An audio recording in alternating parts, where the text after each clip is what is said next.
Danger might be closer than you think. Before we begin, like this video, comment where and what time you're watching from, and subscribe for more chilling stories.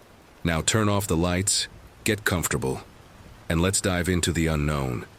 Not really the type of guy who believes in supernatural stuff. And honestly, before all of this happened, I used to laugh at people who posted these kinds of stories online. But lately, I've been spending way too many nights awake trying to understand what the hell happened to me that day. My name's Ethan. I'm 26 now. And when this happened, I was going through probably the toughest moment of my life. I had just broken up with my girlfriend of 3 years and moved back to my hometown, Ayatazuze, small place about 20 minutes outside Manchester, New Hampshire. I was staying with my folks temporarily, and let's just say that being back home after living on your own is complicated. At the time, it felt like my life had no direction. My parents were great, don't get me wrong, but they're the kind of folks who believe every life problem can be fixed by going to church. My grandma especially, she was super religious and practically begged me to start going to Sunday services with her. I wasn't exactly thrilled about it, but part of me felt guilty because my grandpa had just passed away a couple months earlier, and grandma seemed so lost without him. Plus, honestly, I was kind of desperate for something, anything to distract myself. So there I was every Sunday morning, awkwardly sitting next to my grandmother in this tiny church filled mostly with older people and a handful of bored-looking teenagers. It was during one of these Sundays around mid-May that I noticed her for the first time. I was half listening to the sermon, zoning out and scanning the room when I saw her sitting in the back row, all alone. She had long dark hair, really striking, almost bluish-black in a way, and she wore an old-fashioned looking necklace, something silver with a tiny red stone. What struck me right away was how intensely she stared at the altar, barely blinking, like she was seeing something no one else could. After the service, I felt oddly drawn to talk to her. Maybe it was curiosity, maybe loneliness. I honestly don't know. When I introduced myself, she smiled in a way that seemed almost relieved, like she'd been waiting specifically for me. Her name was Natalie, and right off the bat she mentioned she was new in town, having moved just a week earlier from somewhere upstate. We immediately connected about that weird feeling of being out of place, both admitting how uncomfortable church sometimes felt. She laughed quietly when she spoke, covering her mouth with her hand like she was embarrassed of the sound. It was quirky and endearing. Something about her eyes was unforgettable too. They were this shade of hazel green, kind of like how leaves look when sunlight hits them from behind. Before we said goodbye, I asked if she'd like to hang out sometime, and to my surprise, she said yes immediately, like she had hoped I'd ask all along. We planned something simple, a coffee and a walk downtown the following Thursday. It was one of those spring days that can't decide if it wants to be warm or cold, so the sky was kind of gray, and the wind kept picking up and dying down. We met at a little cafe near the river that barely had any customers. She was already there when I arrived, sitting by the window with a book in her hand. Wuthering Heights, if I remember right. I joked about her reading something so dramatic, and she smiled that same small, tight-lipped smile. We talked for a couple hours, and honestly, it was easy. She was thoughtful, clever, and a little odd in a way I liked. She said things like, "Some people carry a sadness they don't even recognize," and for someone I barely knew, it hit closer to home than I expected. The only thing that struck me as off was how vague she was about her past. Every time I asked where she lived before or why she moved here, she kind of dodged the question.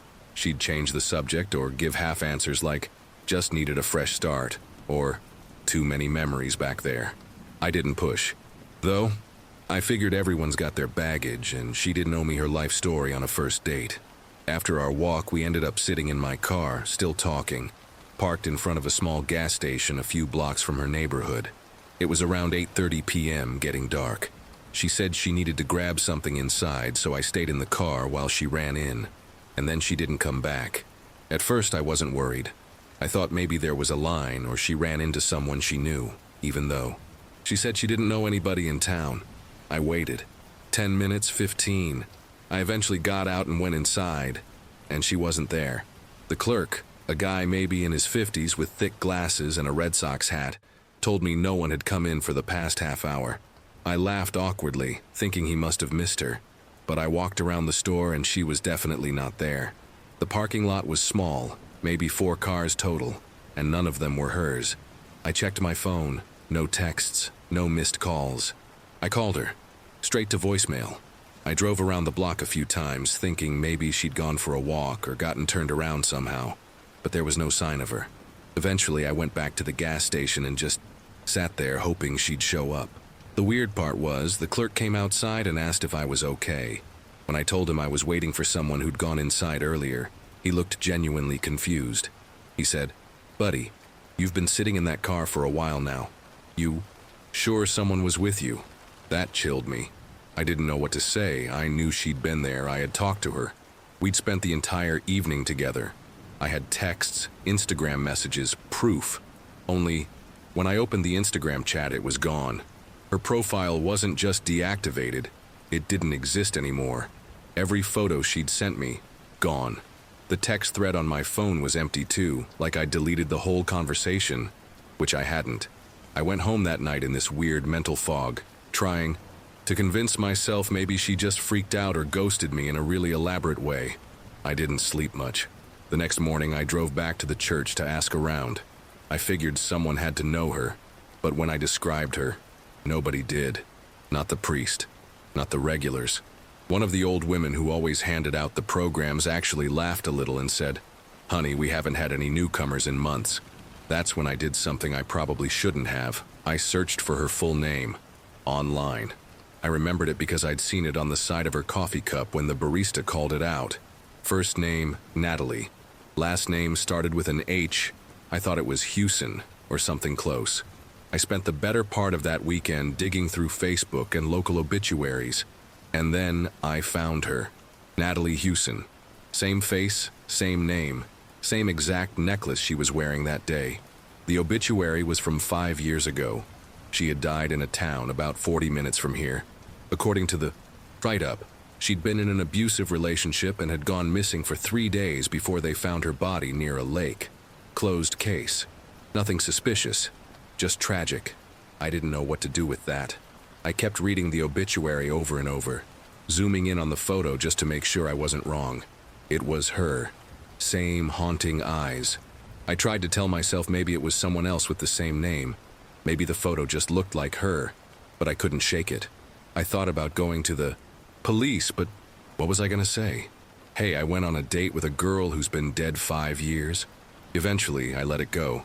I deleted the last photo I had of her, a blurry selfie we took outside the coffee shop.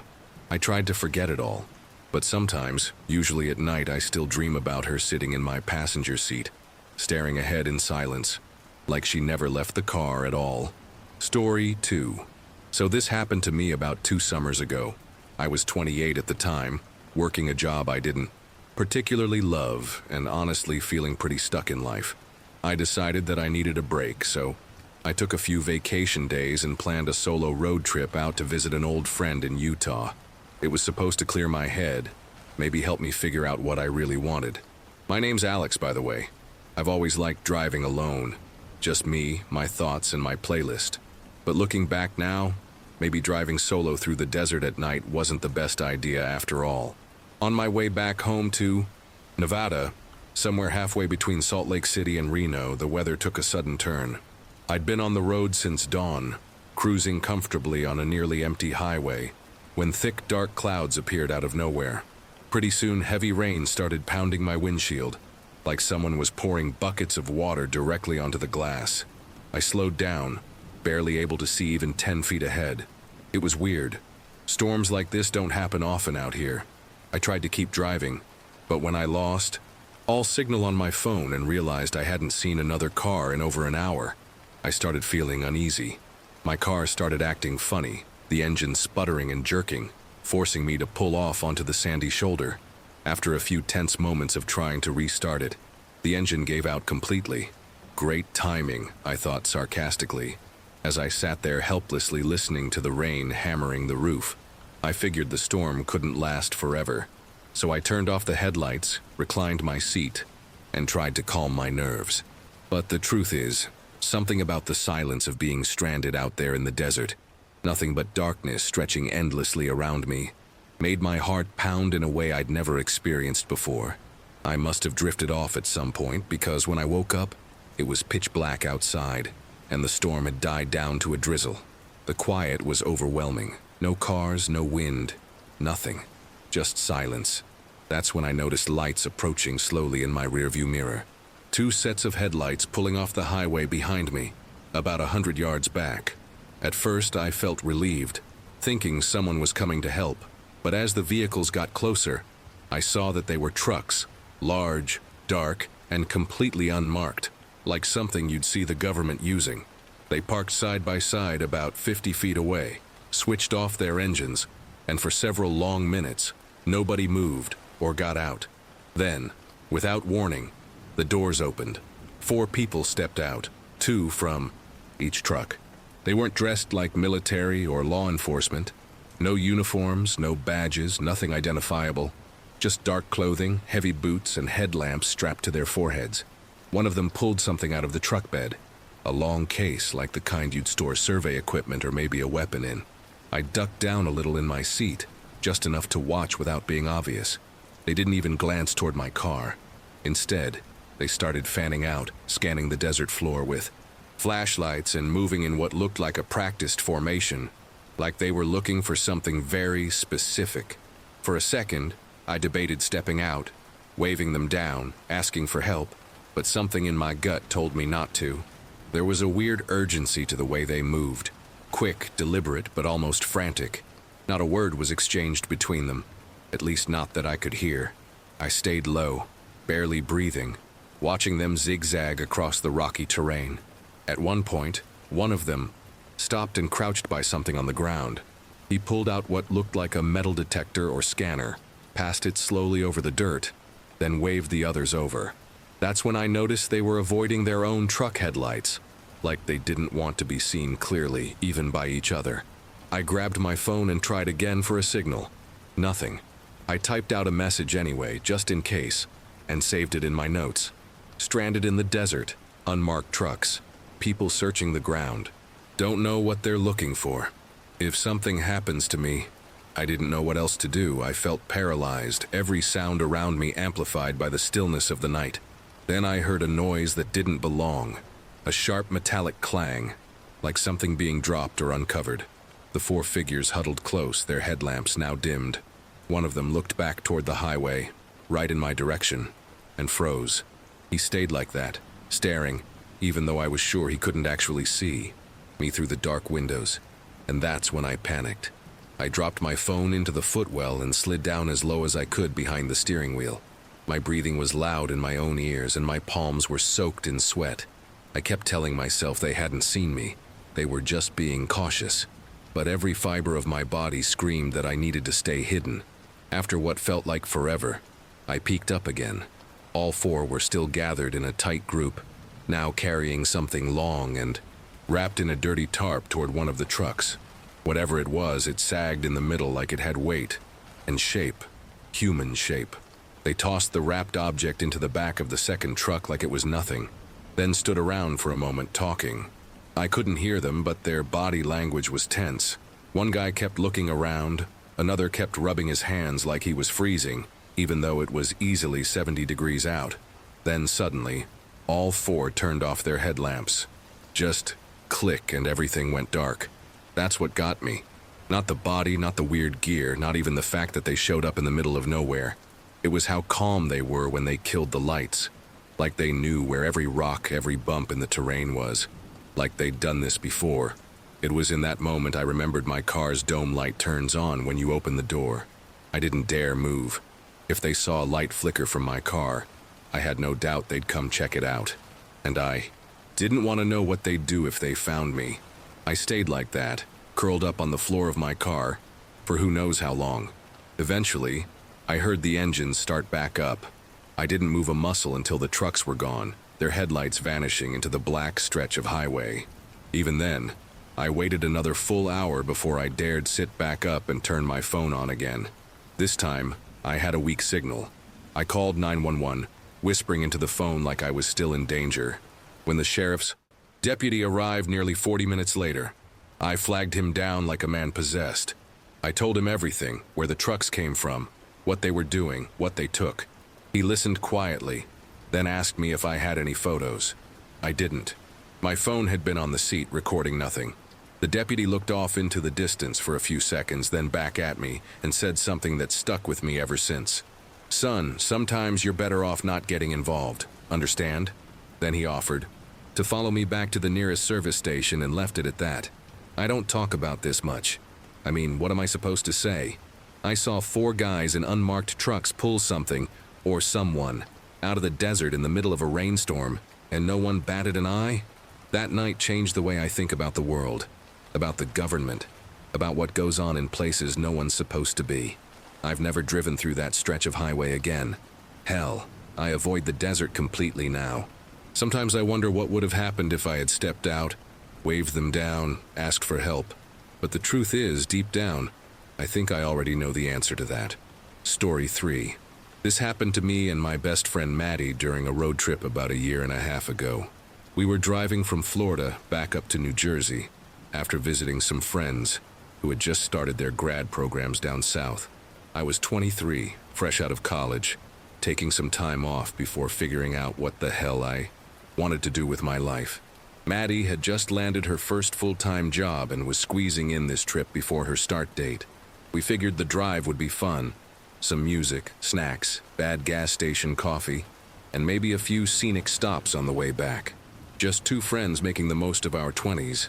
We left Gainesville around 9 p.m., planning to drive through the night and take turns sleeping in the car. Somewhere around 5 a.m., after driving for hours on a mostly empty stretch of I-95, started to feel that ache in my back and neck from sitting too long. Maddie was half asleep in the passenger seat, and I said something like, "We should stop soon, anywhere with a bathroom and decent coffee." We saw a sign for a small town a few exits ahead. I don't remember the name, but it was one of those signs with a cartoonish logo and slogans like, "History meets hospitality," or something equally generic. It looked promising enough at the time. We took the exit and found ourselves on a narrow 2-lane road with trees on both sides, winding for what felt like forever. I kept expecting to see fast food logos or gas station signs, but there was nothing, just silence and empty road. When the town finally came into view, it didn't feel right from the start. The buildings looked like they'd once been colorful but had all faded to the same shade of pale beige. Storefronts were intact, lights were on in a few windows, but we didn't see a single person. No pedestrians, no other cars. It wasn't abandoned, but it felt paused, like someone had hit a reset button and forgot to press play again. We finally spotted a gas station at a corner lot and pulled in. The place looked like it had been remodeled recently, but oddly, the sign outside was all scratched up, like someone had tried to scrape the name off. Maddie stayed in the car, scrolling through her phone, while I went in to grab snacks and use the restroom. The guy behind the counter looked about 30, maybe younger, with pale skin and short cropped blonde hair that stuck out in uneven patches. He greeted me with a polite but mechanical, "Good morning," like he'd been rehearsing it. I grabbed a Gatorade and a protein bar, went to pay, and when I asked if there was a restroom, he blinked really slowly before saying, "Out of order." When I got back in the car, I told Maddie the restroom was busted and suggested we try the diner we'd passed a block earlier.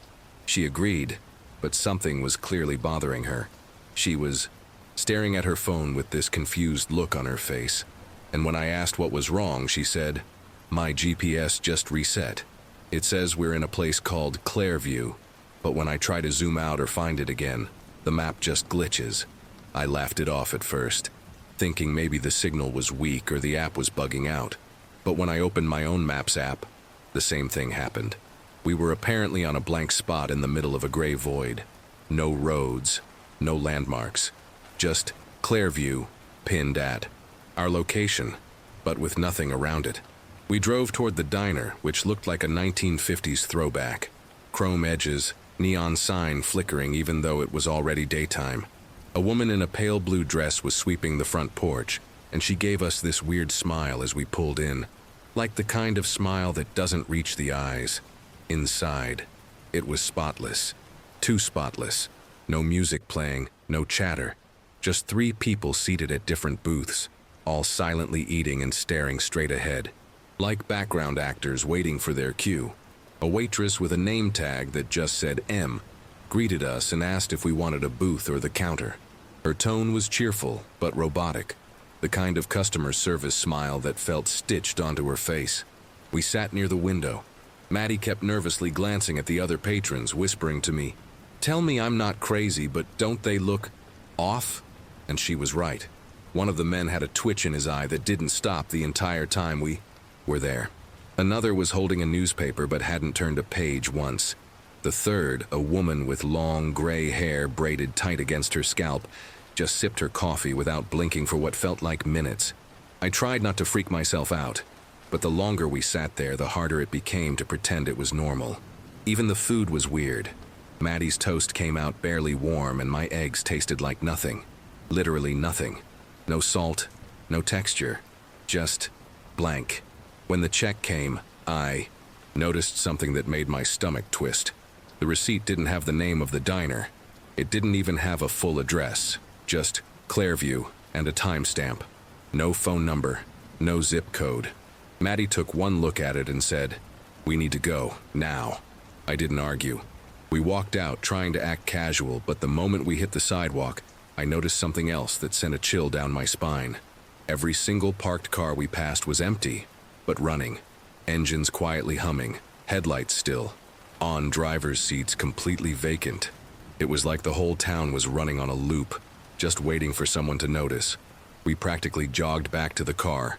The moment we got in, Maddie locked the doors and told me to drive. I didn't even ask where, just floored it back toward the road we'd come in on. That's when we realized there were no road signs anymore.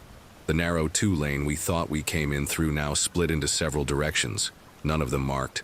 No familiar landmarks, no highway signs, nothing. Just endless rows of identical trees, low fog creeping along the ground, and a strange silence that felt like it was pushing against the windows of the car. We picked a direction at random and hoped for the best. 10, maybe 15 minutes passed.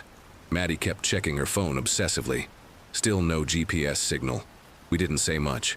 The atmosphere in the car was heavy, like we were holding our breath without realizing it. Then, just like that, a green interstate sign appeared out of nowhere up ahead. I-95 North, 1 mile. I've never felt so relieved in my entire life. We got back on the highway without looking back, both of us completely silent for a good half hour. We didn't even talk about what had just happened until we stopped at a major service plaza 2 hours later. That's when things got even weirder. Maddie checked her photos to show me the diner, the gas station, the receipt, but none of them were there. Not a single photo from that stop had been saved. I pulled up the dashcam app I'd installed on my phone a few weeks earlier. It records everything while I'm driving, backs up to the cloud.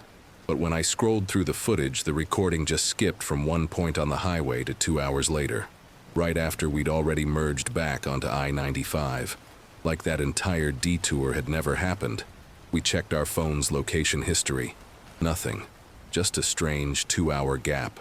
Later that night, out of curiosity, we tried to Google the town. Vanishing, Clairview. Nothing. Not on Google Maps, not in state records, not even in weird local history forums. It just didn't exist. To this day, we have no explanation for what happened, and we've never gone on a road trip together since. Sometimes I still wonder if we had taken the wrong turn out of that diner, if we'd still be stuck there, in that town that somehow looked alive, but wasn't. A place that shows up when you're too tired to notice the signs are missing. Story 4. This happened to me and my girlfriend Danny about 3 years ago, on a Sunday night in early October. We were driving back from visiting my parents in rural Pennsylvania, heading toward our apartment in the suburbs of Pittsburgh. It's a solid 3.5-hour drive, mostly along stretches of quiet interstate with long patches of nothing but hills and trees. At the time, I was 25, working a warehouse job on the night shift, and Danny was in nursing school, so we didn't get a lot of time off together. The weekend visit was supposed to be a nice little reset, a quiet break from the chaos. And it was, until the drive back. It was already dark when we hit the highway, sometime around 7:30. Danny had made a playlist, and we were halfway through it. singing along to old Blink 182 tracks when I noticed a pair of headlights that had been behind us for a while. Nothing weird about that, except that the vehicle was sticking to our tail way too close. I assumed they'd pass eventually, but they didn't. Every time I sped up a little, they matched it. Every time I slowed down, they did too. We were in the right lane the whole time, going about 5 over the limit, and the road was practically empty. After maybe 20 minutes, I pointed it out to Danny. She turned in her seat and said, "Yeah, that's weird. Has that truck been following us the whole time?" That's when I actually looked in the mirror and got a better view. It was an old red pickup, rust along the bottom panels, one headlight slightly dimmer than the other. I remember it distinctly because there was something almost cartoonish about it, like the kind of truck you'd expect to see in a 90s horror movie. I told myself it was nothing, maybe someone heading the same direction, but deep down, something about it just felt wrong. I told Danny I'd switch lanes and let them pass, so I did. I moved into the left lane, slowed down a bit, trying to create an opportunity for them to go ahead, but the truck didn't pass. It slowed down, too perfectly matching us again. I braked just enough to make it obvious, watching in the mirror the whole time. The truck dropped speed, lagged back about 5 car lengths, then stayed there. "Okay, that's not normal," I said. Danny leaned forward and muttered, "Don't stop, just keep driving." She wasn't panicking yet, but I could tell she was spooked. And honestly, so was I. We kept driving like that for another 15 or 20 minutes. Truck still behind us, never more than a few car lengths. We passed maybe 2 or 3 exits, but they were all for small towns or back roads, and I didn't want to risk pulling off somewhere isolated. Eventually, we saw a sign for a 24-hour gas station with a mini-mart about 6 miles ahead. Danny suggested we stop there, thinking that if the place was well lit and had people around, maybe it'd break whatever was going on. I agreed. I tried not to act too nervous, but my hands were starting to sweat on the steering wheel. When we finally pulled off the highway and into the gas station, it was nearly empty. Just one car parked at a pump and a guy inside browsing snacks. We parked under the lights by the front entrance and waited. The red truck, it didn't follow. It drove right past the exit and kept going down the highway. That should have been a relief. But the way it didn't even slow down, like it wanted us to see it passing, made my stomach twist. Danny said, "Well, that's that," trying to shake it off. I forced a laugh and said, "Guess they weren't into Sheet's coffee." But something still didn't feel right. We stayed there for about 15 minutes. Danny went inside to use the bathroom, and I got us some snacks. By the time we got back in the car, we were both calmer. I even made a dumb joke about how we'd just been in a real-life creepypasta. As we pulled out of the parking lot, I checked the rearview mirror out of habit and nearly slammed on the brakes. Parked on the opposite side of the road just past the station was the same red pickup, lights off. No movement, just sitting there like it had been waiting. The hair on the back of my neck stood up. Danny saw it too. No way. That wasn't there before," she said, her voice flat. I didn't answer. I just kept driving. We got back on the highway, hearts racing again. I told myself maybe it was a different red truck, but deep down I knew it wasn't. It had the same rust pattern, same busted headlight. I drove faster this time, checking my mirrors every few seconds. For a while, nothing. No headlights, no sign of anyone behind us. We started to relax. Maybe it had turned off somewhere, or maybe we'd imagined the whole thing. And then, 20 minutes later, we passed an abandoned rest stop, and there it was, parked crooked near the entrance. Same truck, still off, still empty. At that point, Danny was done pretending it wasn't serious. "This isn't random. He's waiting for us," she said, gripping the handle above the passenger door. I didn't say anything. I didn't want to give the thought power, but I knew she was right. I floored it, pushing past 80, just wanting to put as much distance between us and that truck as possible. We didn't see it again for a while. Just endless black highway and the glow of the dashboard lights. Then, right as we were getting close to the outskirts of Pittsburgh, we saw flashing lights up ahead. Cops. A DUI checkpoint. I've never been so relieved to see a police car in my life. We pulled up, rolled down the windows. The officer asked the usual questions. Where we were coming from, if I'd had anything to drink. And I said no, but added, Hey, quick question. Has anyone reported a red pickup acting weird on the highway tonight? He paused and asked, what kind of weird? I told him everything. Not in a dramatic way, just the facts. He didn't laugh, didn't roll his eyes. He just nodded slowly and said, we've had a couple reports like that over the past few weeks. Always an old red pickup. Never sticks around long. Enough for a plate. Then he looked at Danny and added, y'all did the right thing not stopping. That stuck with me. Not just what he said, but how he said it. Like this wasn't some random creep. Like there was something else going on that he didn't want to spell out. He waved us through and the rest of the ride was dead quiet. We made it home without seeing the truck again. I parked in the garage, triple-checked the locks, and didn't sleep that night. Danny and I tried to move on from it, but every time we went out for the next few weeks, we found ourselves looking over our shoulders. We never saw the truck again. Not in real life, anyway. But sometimes I still dream about it. Always behind me. Always following. Never getting closer. Just waiting. I don't know what that guy wanted or who he was. Maybe it really was just a freaky coincidence. Maybe someone was just messing with us. But when the cop said, you did the right thing not stopping, it felt like he knew exactly who we were talking about. I haven't driven that stretch of highway since, and I don't plan to. If you ever find yourself on 80 West late at night and a rusty red pickup shows up in your mirror, don't let it follow you for too long. And whatever you do, don't stop. Story 5. I've been a long-haul trucker for over 20 years now. You spend enough nights alone on the road and you're bound to see some weird stuff. Wild animals, strange lights, even a few crashes that never made the news. But nothing I've experienced compares to what happened that one night on I-70, cutting through the Colorado stretch around 2 in the morning. It was March 2021, cold as hell, snow melting into icy puddles on the shoulder, and the highway was dead quiet. I was hauling a light load of auto parts east toward Kansas City, and figured I'd push through the night to make up time. No radio, just the low hum of the tires and the occasional highway sign flashing by. Somewhere near a stretch of highway with nothing but fields and scrubland around, I saw a guy standing on the shoulder. He was waving one of those tiny flashlights, the kind you get in a hardware store checkout bin. I slowed instinctively. You don't see many people walking the interstate, especially not in the middle of the night in freezing weather. He was wearing a denim jacket, jeans, work boots, and a black beanie. Looked like he was in his late 20s, maybe early 30s.